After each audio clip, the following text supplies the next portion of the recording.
Salut et bienvenue sur ce podcast qui aide les hommes gays et queer à s'épanouir sexuellement.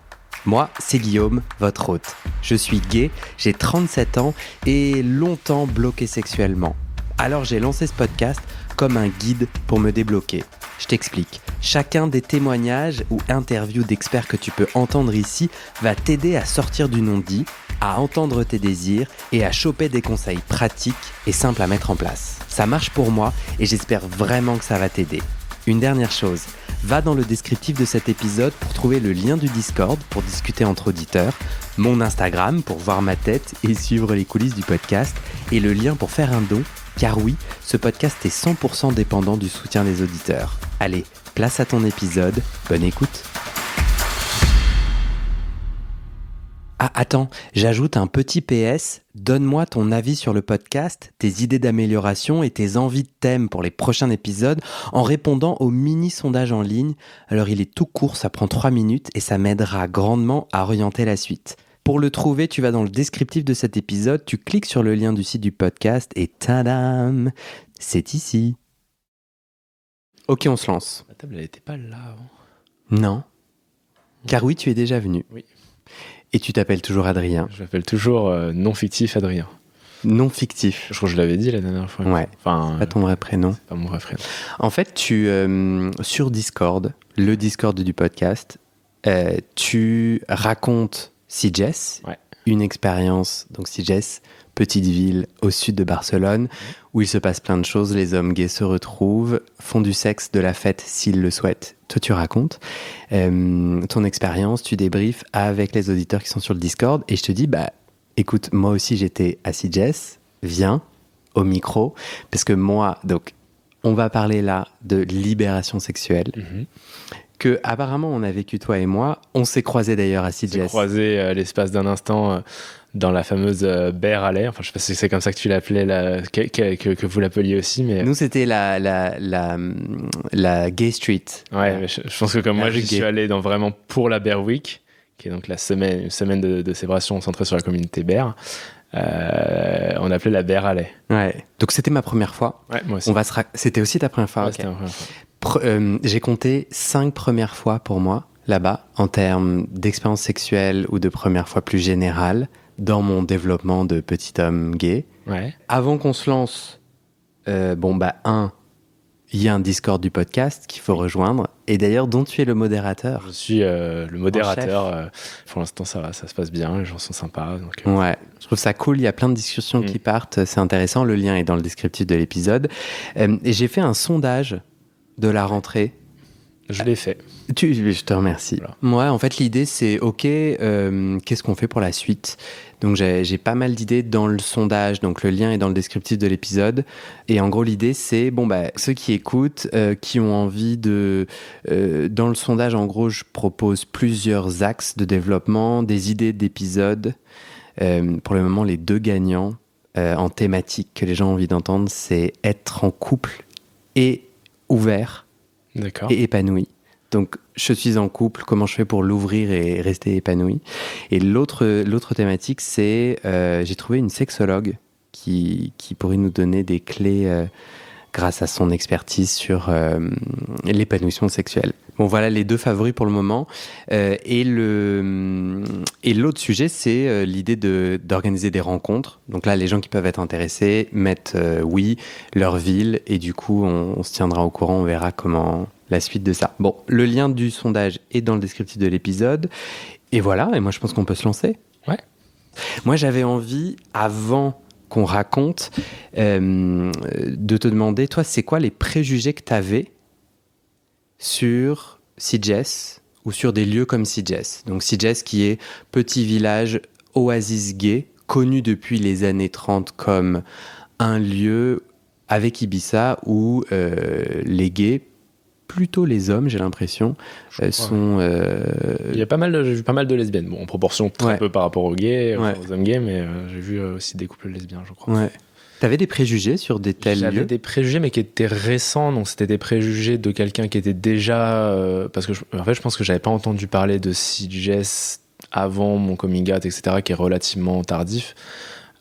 Du coup, mes préjugés étaient, ça a l'air cool, mais je voyais ça un petit peu comme quand même un endroit où sexe, drogue et fête dans un truc un peu débridé qui me correspondait pas forcément, ce qui est pas forcément ce que j'ai expérimenté. Ouais.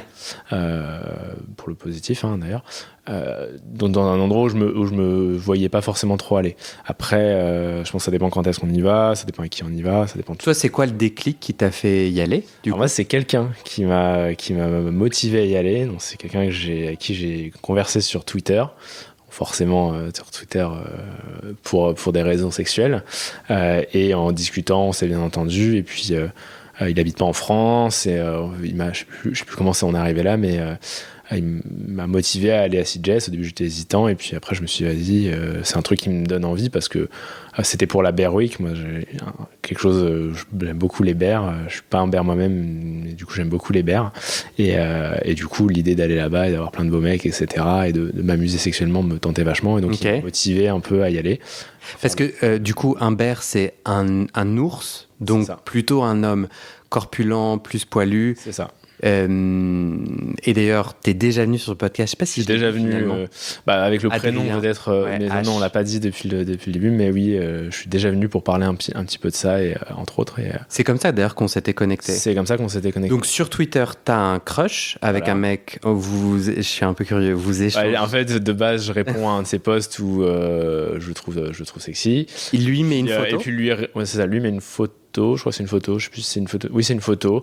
Je réagis, et puis sur mon profil, j'ai quelques photos, donc il répond, commence à échanger par message privé sur Twitter. À l'époque, on pouvait encore envoyer des messages privés sur Twitter. C'est plus le cas. Avec le truc d'Elon Musk, c'est compliqué. Ok.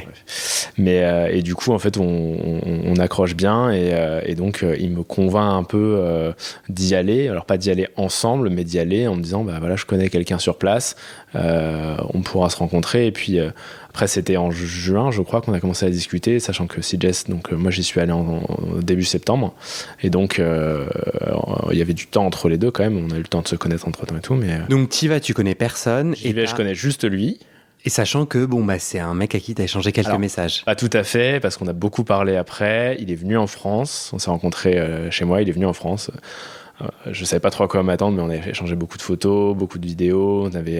On avait conversé par WhatsApp, vidéo, par conf call, quoi. Ouais. Par vidéo.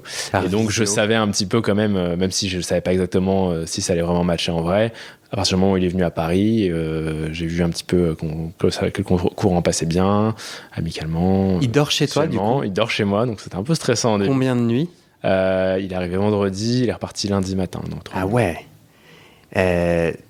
Du coup, franchement, c'est courageux. Ouais, j'ai un peu, j'étais pas très sûr de moi, mais ça s'est bien passé. Voilà. Après, j'avais suffisamment d'éléments, on va dire, pour avoir quand même une forme de confiance en lui. Ça s'est bien passé. Vous avez direct connecté? On a direct connecté. Sexuel ou même plus? Oui, amicalement, on a direct connecté. Après, c'était plutôt la continuité de la connexion qu'on avait avant. Mais ça a très bien connecté. Après, ça a encore mieux connecté à CJS, je reviendrai dessus, mais ça. Oui, donc tu le connaissais un peu. Je le connaissais un peu. Donc tu vas à CJS, tu connais que cette personne, tu veux le nommer, un pseudo? Je peux le nommer, il s'appelle Victor, comme il n'est pas français, de toute façon. Voilà. Puis c'est Victor, c'est pas non plus un prénom trop courant, on va dire. Du coup, tu ne connais que lui. Et vous partagez le même logement? Non, on partage pas le même logement. Moi, j'étais quand même pas trop sûr de ça. Et lui, il est dans une maison avec des amis à lui qui connaissaient déjà d'avant. Enfin, certains, ils connaissaient déjà d'avant. Et donc, moi, je me prends une chambre d'hôtel et je me dis, je reste du samedi au mercredi. Je me dis, je sais pas comment ça va se passer. Je veux pas forcément rester tout le long parce qu'en fait, la Bear Week dure à peu près 10 jours. Elle commence le vendredi et elle finit le dimanche, le lundi après, en gros. Et moi, je me dis, ok, j'arrive le samedi et je repars le mercredi. Comme ça, je sais pas si ça va me plaire, etc. Donc, pire, si ça me plaît pas trop, j'y reste pas forcément tout du long. Bon, la vérité, c'est que j'ai déplacé mon billet une fois que j'étais là-bas parce que ça me plaisait beaucoup. Ouais. C'est super. Et que les gens me disent, tu devrais déplacer ton billet, c'est con. Et je suis très content de l'avoir fait. Et donc, je suis reparti vendredi parce que je pouvais pas repartir plus tard. J'avais un truc sur Paris. Tu avais une vraie vie qui t'appelait quand même. J'avais ma vraie vie, la vie du monde réel, tristement. Et du coup, par rapport aux préjugés que t'avais un peu avant, qu'est-ce que tu as rencontré, qu'est-ce que tu as vécu à CJS? Alors, qu'est-ce que j'ai vécu? Pour moi, déjà, c'était une expérience, c'était une super expérience. Donc, enfin, dans les préjugés, j'ai aussi beaucoup de bons préjugés, notamment sur la Berwick. Je connaissais pas forcément CJS dans le reste. Moi, je m'étais un peu imaginé qu'il y avait que des gays. Ça reste quand même une ville normale. Il y a quand même des hétéros aussi. Hein. Il y a des femmes, il y a des enfants. Parce que c'est une destination très touristique. C'est une station balnéaire assez réputée. Ouais. C'est très joli d'ailleurs. Enfin, moi, j'ai trouvé ça joli. Et donc, à ce niveau-là, je me suis perdu. Mais globalement, donc ce préjugé-là, il a été un peu cassé. Après, sur le côté fête, sexe, drogue. Alors, drogue, moi, j'en prends pas. J'ai vu des gens en prendre. J'ai vu des mecs prendre de la coke sur la piste de danse. Bon. Chacun son truc. J'ai pas eu un ressenti personne m'a proposé, m'a forcé. Enfin, il y a des mecs qui m'ont proposé, des vendeurs qui m'ont proposé dans la rue, mais j'ai jamais senti de pression pour prendre de la drogue. J'en ai pas eu besoin pour faire la fête. La fête, ça faisait la fête. Et moi, j'étais très content de la faire, alors que c'est pas trop mon truc d'habitude. Mais là, comme c'est une ambiance différente, j'étais très content de faire la fête. Le sexe, il y en avait, mais c'est à la fois très sexuel, je trouve, comme endroit, et à la fois, c'est pas non plus le seul point de focus, je trouve. Je trouve que le côté communautaire, accueillant, un peu, on va dire, queer dans les grandes lignes, parce que gay, queer, je connais pas super bien les acceptations, body positive, juste faire ce qu'on veut et tout ça. C'est ça que tu veux dire par libération. Toi, tu dis vraiment, j'ai vécu un moment de libération queer. Ça veut dire quoi? Tu peux m'en dire plus? Je pense que le terme libération queer est pas forcément adapté. Je l'utilisais comme ça. C'est qu'en fait, je me sentais absolument aucun jugement. Je sentais que tout le monde était honnête, en tout cas, soi-même dans un maximum avec un truc très accueillant, très bienveillant, très peu jugeant. Je pouvais parler de sexe aussi facilement que je parlais de ce que j'allais manger le midi.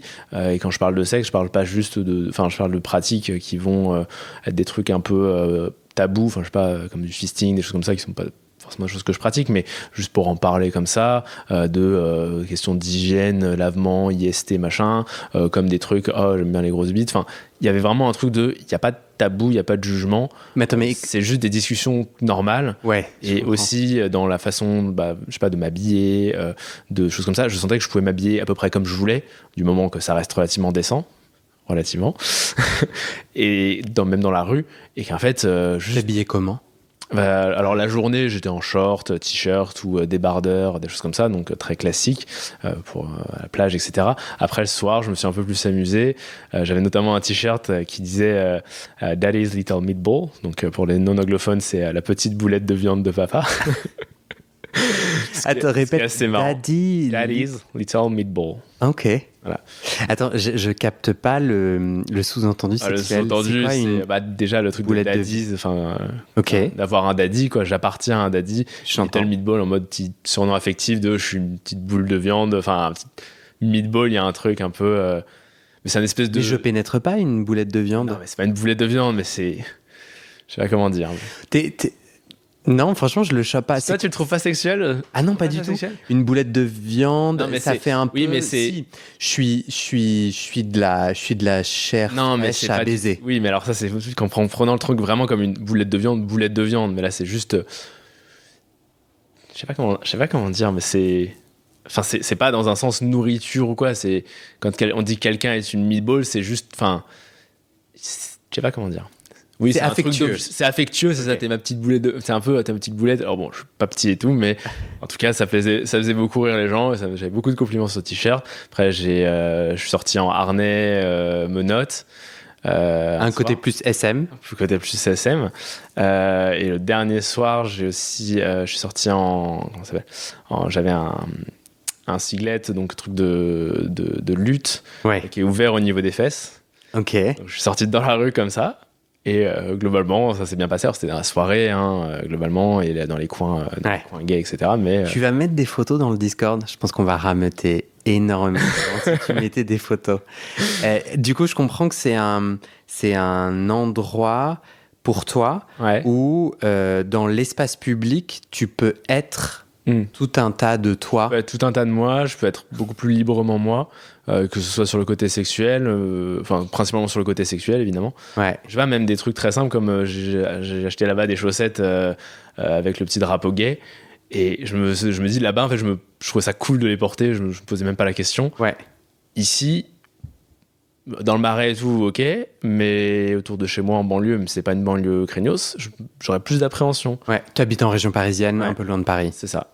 Et je me suis dit, mais en fait, là-bas, je me pose même pas la question de est-ce que ça pourrait être négatif. Ouais. Parce que même les personnes hétéros, ils n'en ont rien à faire, il n'y a pas d'homophobie, enfin, en tout cas, il n'y a pas d'homophobie ressentie. Il y en a sûrement encore. À CJS. À CJS, moi, j'ai pas ressenti du coup d'homophobie, au contraire, plutôt une célébration. Et même de ce que des échanges qu'on a eu avec des personnes hétéros, globalement, ils sont très contents que les gens viennent faire la fête. En tout cas, ils aiment bien la Bear Week parce que les mecs sont cool. Enfin. Donc toi, tu te sens en sécurité par rapport à ça, et tu dis aussi sécurité et accepté, voilà quoi. Et tu dis aussi que là, dans cette rue gay ou avec les gens, tu pouvais parler de tout un tas de sujets d'ailleurs. Ouais. Oui, mais même on parle sur le podcast, donc c'était un podcast en plein air. C'est un peu ça. Mais ça veut dire que même il y a le côté. Attends, je veux comprendre. Non, mais je veux comprendre. Donc en gros, la conversation est très facile avec n'importe quel anonyme avec qui tu peux parler de sujets très intimes, gay friendly. C'est ça que tu veux dire ? Par exemple, ça. Et même aborder n'importe quel anonyme est très facile parce que à partir du moment où il y a un regard, comme la personne, on sait qu'il y a des chances qu'elle soit gay, il n'y a pas de problème. Et puis c'est très facile de commencer à se draguer un peu facilement parce qu'on est aussi dans une ambiance de vacances, tout ça. Et puis même, je sais pas, moi je suis allé à la plage. Je sais pas si t'es allé alors je savais que t'es allé à la plage de l'homme mort, dont on parlera sûrement plus tard. Moi je suis pas allé. Mais, moi je suis allé pas mal à la plage de Balmin's, qui est la plage un peu naturiste. En gros, t'as 2 plages à CJS, t'as 2 plages estampillées gays avec. Je crois qu'il y en a une autre aussi. Il y en a 3, c'est vrai. Dans le centre-ville, à 1 heure de CJS, qui est la Playa del Muerto, là. Ouais, ça. Et Playa del Balmin's, qui est la plage, je pense, où il y a le plus. Enfin, je sais pas si. J'ai l'impression que c'est celle où il y a le plus de monde, qui est plus proche, qui est assez proche du centre et qui est qui est naturiste, nudiste. Et du coup, même moi, j'étais à poil. En train de discuter avec des gens, dragouiller des mecs dans l'eau, voire plus.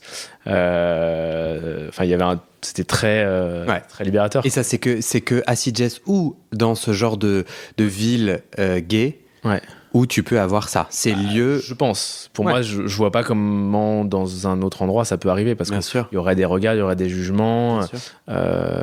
Sûrement en tout cas.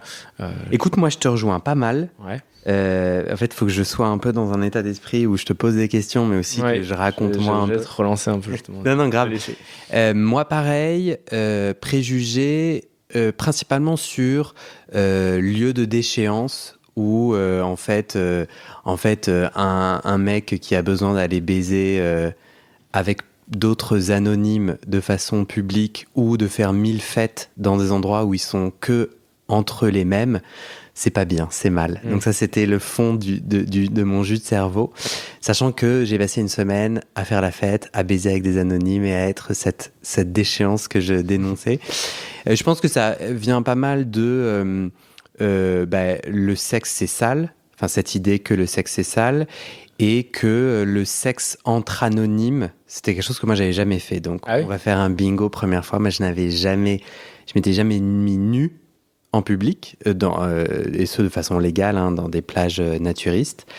Et j'avais jamais fait de cruising, donc de sexe en public. Alors, sur cette plage à 1 heure de CJS en marche, ou bien à 15 minutes en taxi, en gros, tu as une jolie plage qui est naturiste optionnelle, où je me suis mis à poil. Et après, en fait, tu marches un peu et tu as des grottes, des cavernes, franchement, creusé par la mer, dans lequel tu as des mecs à poil qui baisent, concrètement.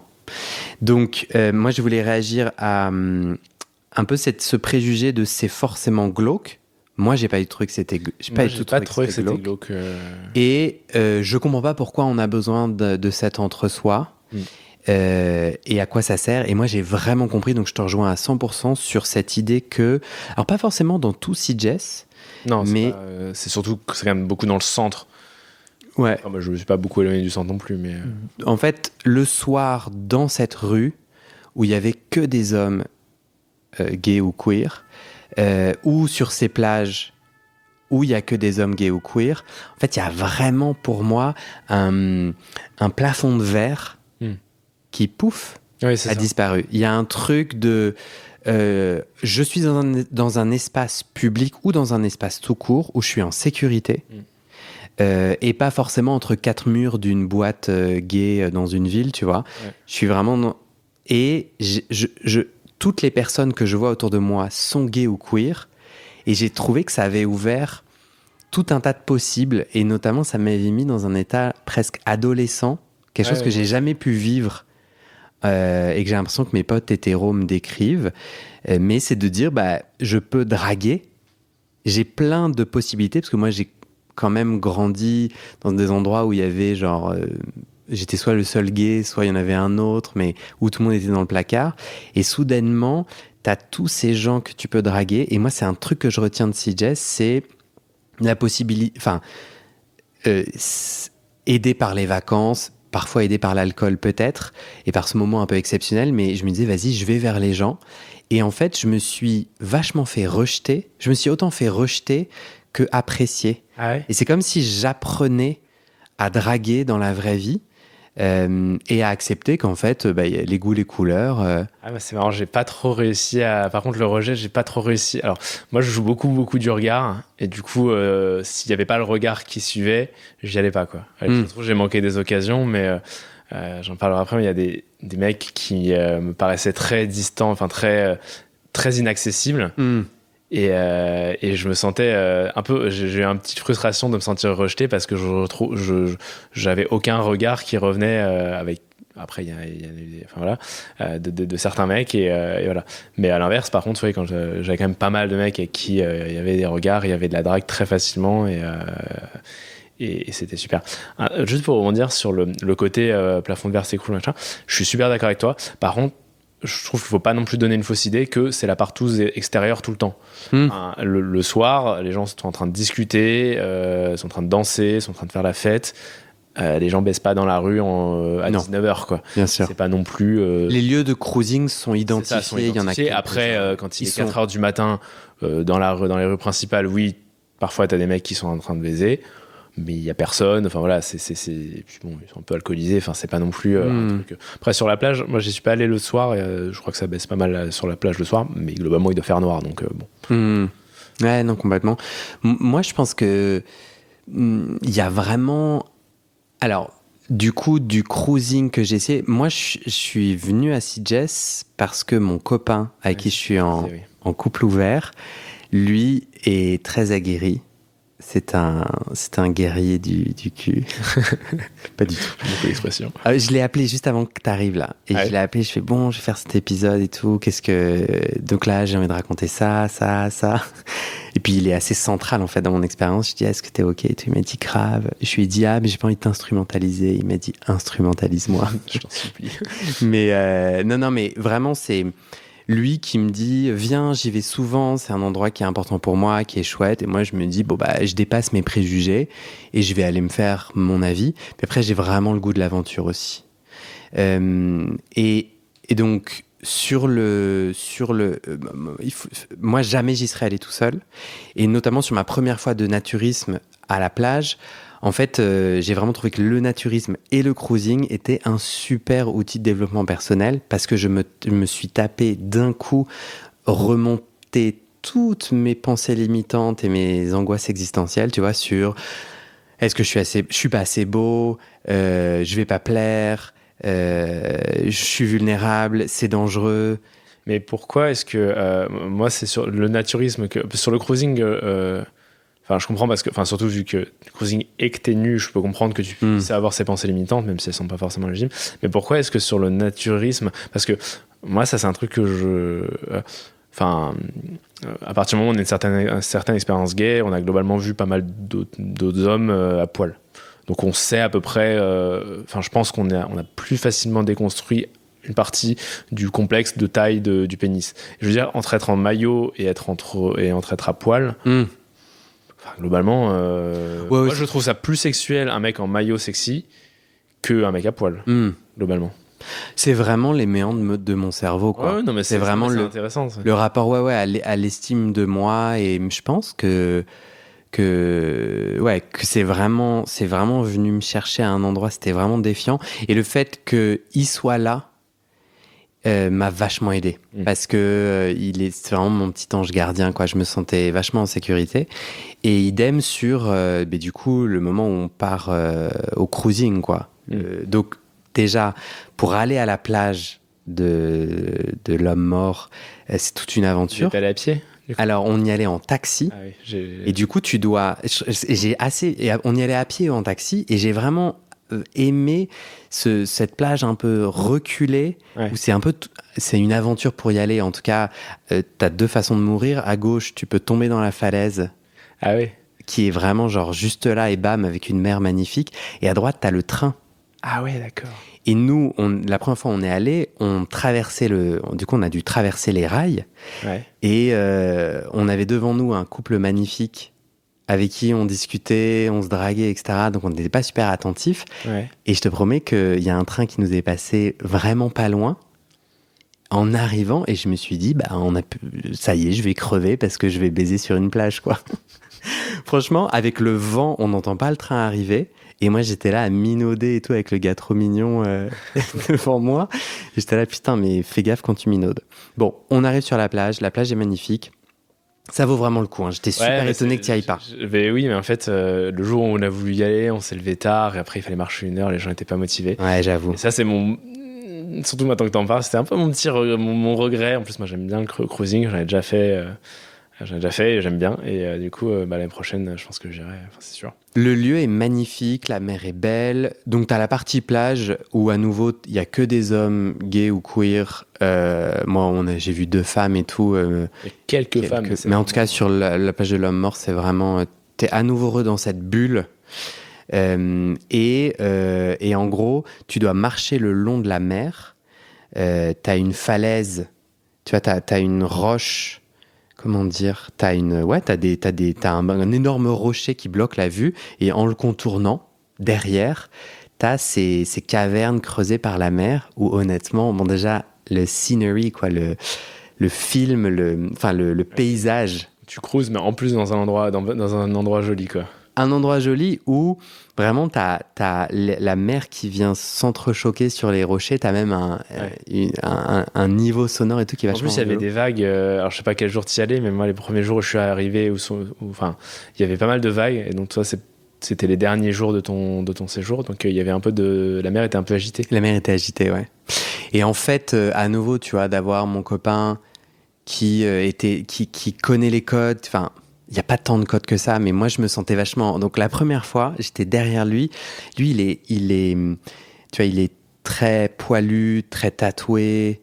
Moi, il n'est pas du goût de tout le monde, mais il a aussi une aisance qui fait que ces 3 éléments-là fait que moi, je me disais, mais lui, il arrive à choper des gens et tout. Et moi, j'étais derrière, tendu, enfin, plutôt tendu.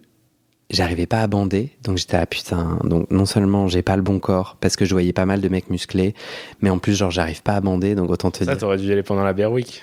C'est vachement... comme c'est hyper body positive, il y a vraiment, pour le coup, j'ai vu des mecs de toutes les formes et de toutes les tailles. Après, le truc, c'est si t'es pas intéressé par les bears et que... si t'es pas intéressé par les bears et que t'en es pas un, c'est peut-être plus compliqué pendant la Bear Week. Mais par contre, j'ai vu des mecs de toutes les tailles et de tous les... C'est pas ça le sujet. Âges, etc. C'est pas ça le sujet, parce qu'après, mon copain m'a dit, bah non, regarde, et là, il m'a montré tout un tas de corps différents. Et en fait, le sujet, c'était mon cerveau qui chopait les 3 mecs gaulés. Lui musclé, ouais. Je devrais être comme ça. Exactement. Et en gros, je me disais, je vais jamais y arriver. Enfin, j'ai pas le bon corps, je vais pas être apprécié, etc.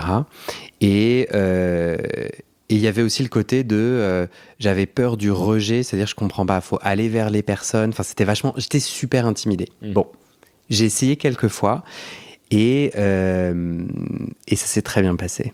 C'est très bien passé parce que notamment, tu vois, il y a une fois où t'as un mec, la fois la plus marquante pour moi, c'est la fois où j'y suis allé sans... Et c'est un mec qui m'a donné ce conseil-là, d'ailleurs, un mec qu'on a rencontré à la plage, très cool. Les gens, ils sont trop sympas. On a discuté, bien entendu, on a rencontré un mec qui habite à 2 pas de chez moi, ici à Paris, et qui me disait, mais en fait, vas-y, je crois que c'est lui ou quelqu'un d'autre, vas-y sans attente. Et donc, j'y suis allé, si j'avais des conseils à donner à des gens qui aimeraient essayer le cruising, d'y aller juste en maillot ou pas, et sans attente. Une balade, quoi. Tu te balades et tu regardes. Bah, moi, je fais de temps en temps du cruising dans un endroit pas loin de chez moi, et qui est un endroit assez connu dans le coin où je suis. Et je vais pas forcément donner l'adresse, mais du coup j'y vais de temps en temps, et c'est vrai que les fois où ça se passe le mieux, c'est les fois où j'y vais sans attendre, parce que en fait je me dis au pire c'est une balade en forêt. Ouais. Et en fait, du coup, c'est mieux, parce que les fois où j'y allais en me disant, faut absolument que je trouve, je tourne, puis les mecs ils me plaisent pas, parce que parfois il y a personne en fait. Ouais. Enfin, tu sais pas pourquoi il y a personne. Voilà. Et enfin, en tout cas, dans là où je vais. Après, à CJ, je pense qu'il y a toujours globalement du monde, mais voilà. Bah là, en fait, c'est un espace assez réduit et t'as tout le temps en fait une quinzaine, vingtaine de personnes, quoi. Et en fait, tu peux même regarder. Il y a des gens qui se masturbent en regardant. Et c'est un peu un film porno en direct, quoi. Et ce que j'ai trouvé très inspirant, c'est que moi, j'ai trouvé que c'était un endroit très doux. Donc, tous mes préjugés de glauque, des mecs qui baisent et qui sont genre forcément des drogués ou des personnes sales, etc. Nous, moi, et en couple ou pas, on a connecté avec plein de gens. Et en fait, comme CJS est un endroit de riches, quand même, j'ai trouvé ça assez cher. Les hôtels sont chers, la bouffe est chère. Ça attire une population gay, queer du monde entier, mais qui ont les moyens et qui ont un niveau socioculturel. En gros, les mecs, quand moi je les grattais un peu pour discuter, tu vois, c'est des gens qui sont intellectuellement très connectés à leur sexualité et qui savent pourquoi ils sont là. Et du coup, tu crois que si t'es plus riche, t'es moins susceptible d'être drogué, etc. Non, juste pour te titiller. Pas du tout. Mais tu sais, moi non, mon préjugé c'est des gens qui se sont perdus en chemin, drogués ou pas, qui viennent à défaut d'autre chose, dans une incapacité à faire l'amour, à créer du lien. Je pense qu'à CJ c'est particulièrement comme ça, enfin pas ça du coup, comme tu dis. Non. Et en fait, c'est une vision complètement hétéronormée de le sexe, il est bien uniquement si je suis en couple, en amour. Mais ça, en fait, c'est juste le patriarcat et tous mes ancêtres qui ont copié-collé ce modèle-là. Mais en fait, il y a plein de sexes. Moi, en tout cas, la petite opinion de Guillaume, c'est que à l'issue de cette aventure, il y a plein de sexes chouettes, du sexe avec des gens avec qui tu fais foyer ou tu construis un truc. C'est un autre sexe que des gens avec qui c'est juste des sex friends, avec qui tu construis pas, mais quand même il y a une intimité. Troisièmement, du sexe avec des gens dont tu connais même pas le prénom et c'est une autre rencontre, tu vois. Que j'ai pas du tout trouvé glauque, que j'ai pas du tout trouvé violente, et au contraire, je me sentais vachement en sécurité, même une fois que mon petit ange gardien n'était plus là. Les noms étaient entendus, NON. Tu vois, un petit geste, un regard. Et il n'y a pas d'insulte, il n'y a pas de regard tu vois, malveillant en mode... C'est assez bienveillant. Hein. Ouais. Après, je suis pas allé là. Je pense qu'à CJS, c'est mieux que... Enfin, c'est mieux. C'est plus bienveillant. Enfin, c'est un peu différent de d'autres endroits, que ce soit en région parisienne ou autres, de cruising qui sont... Ouais, t'as pas la même expérience, toi ? Alors, j'ai des bonnes expériences, mais j'ai aussi des expériences pas ouf. Mais... glauque. Mais rien d'horrible, hein. Mais j'ai des expériences où, en effet, tu sens quand même que c'est des mecs qui sont plutôt dans une misère sexuelle parfois. Ouais. Enfin, il y a une partie des mecs là-bas qui sont dans une misère sexuelle et où, quand on est en Ile-de-France, en fait, comme là, c'est un endroit de vacances, c'est quand même des gens ouvertement gays, comme tu dis, qui ont un peu, quand même, potassé leur sexualité. Dans les endroits de cruising gay en Ile-de-France, je pense qu'il y a aussi une partie des gens qui viennent parce que c'est un peu la seule option, qui soit faisable dans leur mode de vie, qui potentiellement sont au placard, ou autres, ou qui n'arrivent pas à avoir de partenaire autrement, enfin, que sais-je.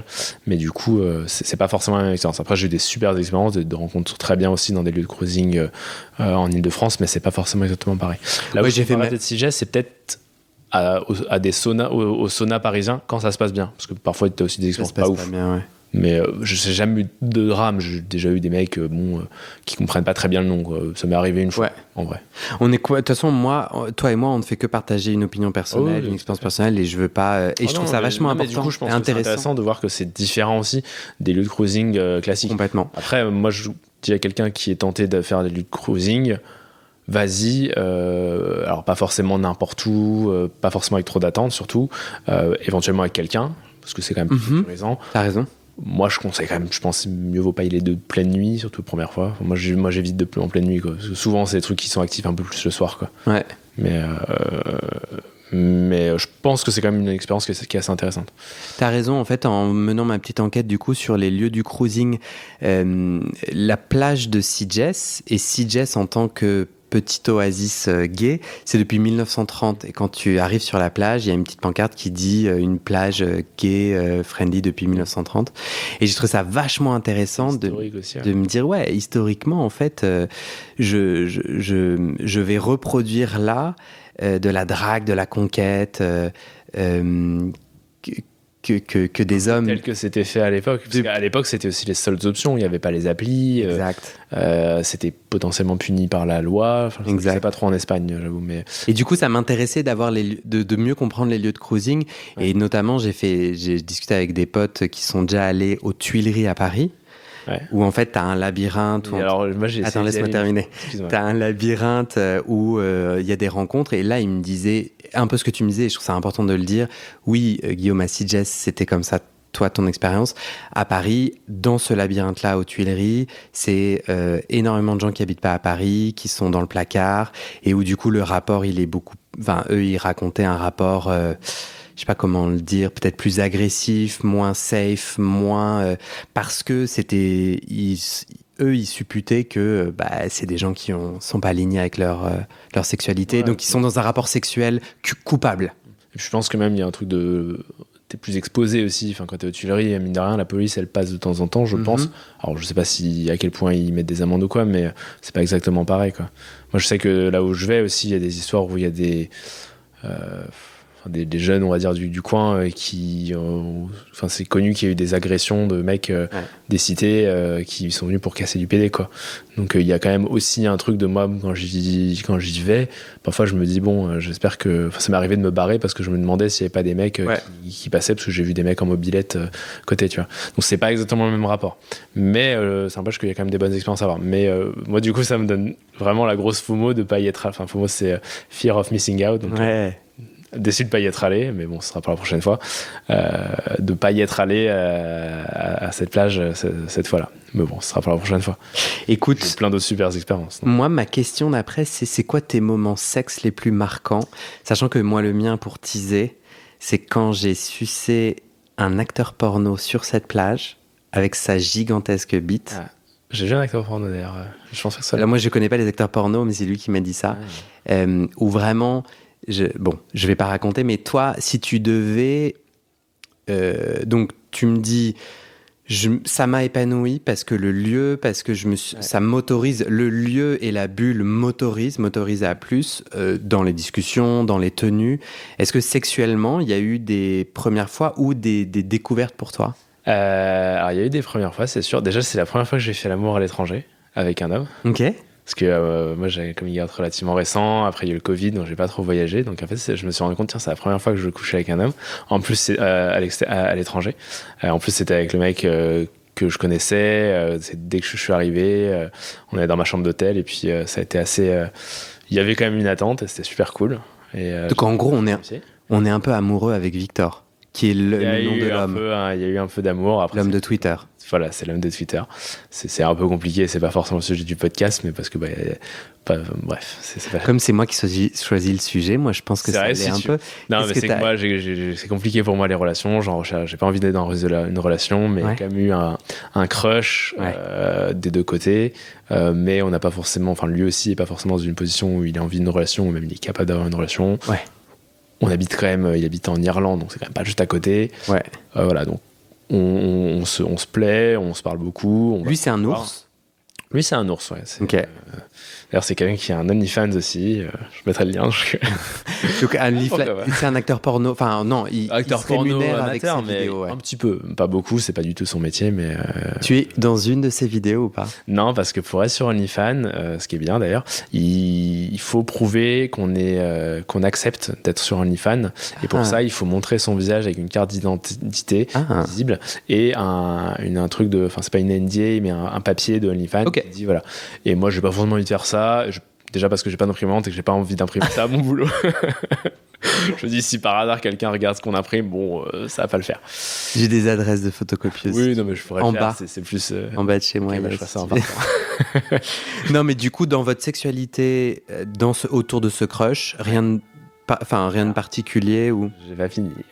Donc, il y a cette première fois où, juste après que j'arrive, où je suis à l'étranger, j'arrive dans cette ville et tout, machin, et puis on baise ensemble, c'est super. Donc, lui, il est plutôt actif, moi, je suis plutôt passif. Dans notre rapport, il est 100% actif, moi, je suis 100% passif. Même si on envisage d'essayer un peu l'inverse, parce que je peux être aussi actif. Bref. Ça, c'est la première fois, qui était super déjà. Après, dans les premières fois, j'ai couché j'ai baisé. Alors, je pensais pas que c'était faisable, mais j'ai baisé dans l'eau. Donc, sous l'eau. Et donc. Salé de la mer. Sous l'eau salée de la mer. Alors, j'étais actif. Je pense que j'aurais pas osé le faire en tant que passif. Mais en l'occurrence, avec le mec, on se chauffe, on s'embrasse, on commence à se toucher, etc. Et puis je me mets derrière lui, puis je le touche un peu, et puis je sens qu'il est ouvert, et puis il force un peu, et puis ça passe. Alors forcément, c'était pas des grands mouvements, etc. C'était plus je restais à l'intérieur, et puis je faisais des petits mouvements, mais c'était très excitant. Et en plus de ça, on était dans la mer, il y avait pas mal de monde autour, mine de rien, qui n'était pas juste à côté. En essayant d'être pseudo-discret, mais très clairement personne n'était dupe, parce qu'après, juste après, quand on a fini notre affaire, il y a des mecs qui viennent nous voir que je connaissais, qui font vous amusez bien et tout, c'était sympa à regarder, et tout ça, quoi. Et donc c'était très marrant et c'était très excitant. Et pour le coup, je pensais pas que c'était faisable de faire ça. Et donc c'était sur la plage de Balmins, avec un mec que j'ai rencontré vraiment à ce moment-là, quoi, dans l'eau. Je le vois, il me plaît, je vois qu'il me renvoie le regard, donc on discute, etc. Ça, c'est la première fois sexuelle, que j'ai fait là-bas. Comme première fois. Après, la première fois, c'était mon truc. Ouais. Hein. Moi, c'est mes premières fois à moi, mais ma question, elle était plus autour de moments sexuels. Qui m'ont marqué. Ouais, puisque dans les moments sexuels qui m'ont marqué, il y a eu. Je sais pas si t'es allé dans le sex club qui est dans le centre. Non, il paraît qu'il était sale et tout. Ouais, Non, mais en mode. Et là, c'est pas mes jugements de judéo-chrétien. En termes de... Ah ouais, moi les mecs qui m'ont dit non mais franchement tu vas pas là-bas, tu payes, c'est sale, c'est tout pas petit. Hyper propre, mais il y avait le côté exhibe et tout. Ouais. En fait c'était après la fermeture des bars, donc c'était blindé comme pas possible. Alors j'avoue que ça, le côté vraiment blindé, c'était un peu relou, mais j'y suis du coup allé avec Victor, et du coup c'était en fin de soirée, il y avait tout ce truc de moi je suis un peu anxieux sur les questions de propreté, machin, et j'ai pu me faire prendre. J'étais en jog, donc j'ai juste baissé mon short, et j'ai pu me faire prendre dans ce club avec plein de mecs autour, puis des mecs qui défilent, que je suce, etc.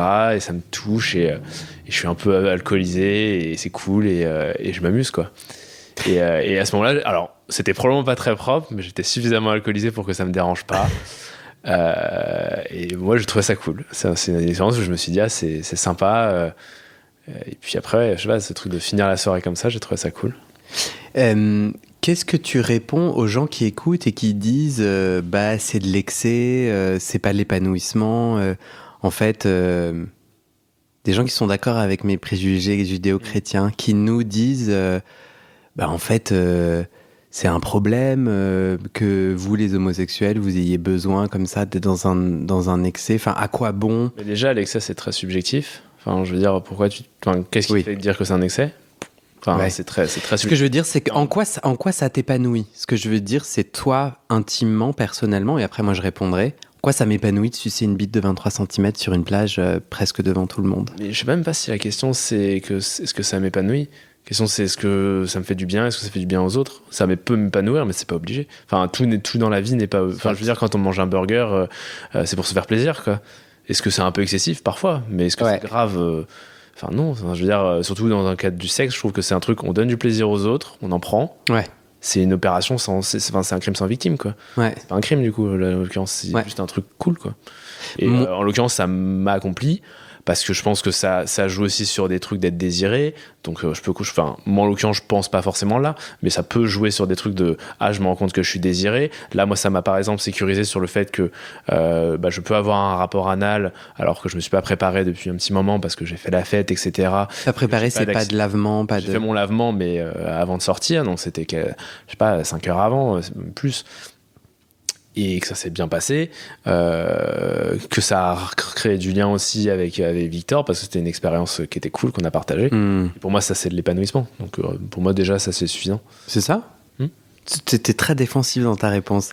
Mais non, là, parce que justement, je l'ai pris pour quelqu'un qui serait très offensif. Je sais que toi, ton but, c'était pas de dire moi je suis offensif, c'est on pourrait être offensif dessus. Ouais.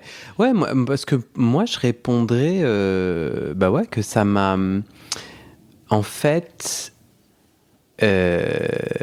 moi, c'était un moment déterminant pour moi de m'autoriser et de vivre mes expériences sexuelles, de ressentir que c'était possible de les vivre et quelque part de pouvoir, je sais pas comment le dire, passer à autre chose. Non pas que j'ai plus envie de faire de sexe à partir de maintenant, mais il y a un peu cette idée de, voilà, des interdits, des injonctions, et le moment où je les décale et où je me sens puissant en fait. Je me dis, mais Guillaume, t'as envie de sucer cette bite ? Eh ben tu la suces et t'arrêtes de nous casser les couilles. Alors que genre j'ai passé tellement de temps à me faire mille nœuds au cerveau en mode ah non mais quand même ça veut dire quoi ? Tout un tas de trucs qui sont socialement et culturellement imposés, tu vois.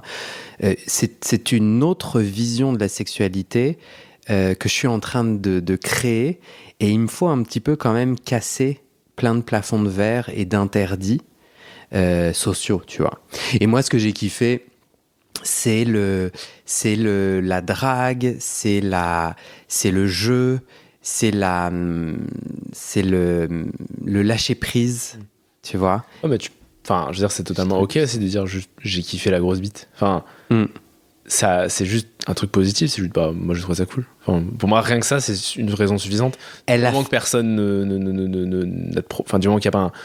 Enfin, tu veux dire, quand quelque chose est juste cool et que ça n'apporte que du bonheur aux gens qui en participent, bah, c'est bon, quoi. Enfin, ouais, bien entendu, mais là, c'est conceptuel. Mais je comprends ce que tu veux dire. Oui, mais je trouve que enfin, quand t'as des blocages, c'est des blocages. Non, mais je suis d'accord avec toi. Mais je trouve qu'on n'a pas forcément besoin de justifier autant.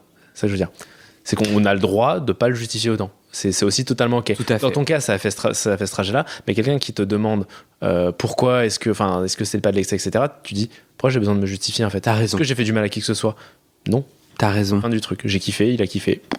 T'as raison. Je crois que moi, ma vraie question, c'était qu'est-ce que ça t'a apporté ? Mais en effet, j'ai un peu coloré la question mais en vrai, c'est qu'est-ce que ça t'a apporté, toi ? Et tu l'as bien décrit. Sache que cette magnifique bite a failli m'être volée. Et là, c'est un moment parfait pour faire un prochain épisode.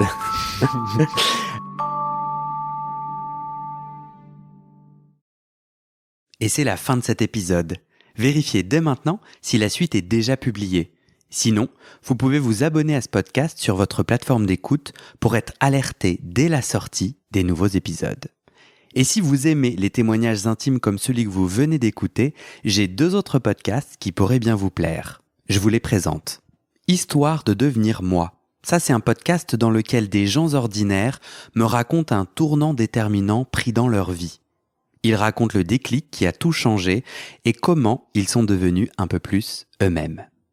Ma dernière séance de psychanalyse. Ça, c'est un podcast dans lequel des gens me racontent leur dernière séance sur le divan et comment la psychanalyse les a aidés, ou pas. Et d'ailleurs, c'est avec ce podcast que j'ai gagné le prix du meilleur podcast de conversation en 2022. Alors pour écouter ces podcasts, vous pouvez tout simplement taper les titres dans la barre de recherche de votre plateforme d'écoute. Mais je vous mets aussi dans le descriptif de cet épisode les liens pour écouter ces podcasts et les liens de mes réseaux sociaux pour découvrir les coulisses de mon aventure de podcasteur et aussi la page de dons pour soutenir mon travail et mes podcasts. En tout cas, n'hésitez pas à m'envoyer vos retours et vos réactions à guillaumefetdespodcasts@gmail.com ou sur mes réseaux sociaux. Ça me motive énormément de savoir que ces histoires naviguent et résonnent, ou pas d'ailleurs. Allez, merci pour votre écoute et à très bientôt dans vos oreilles.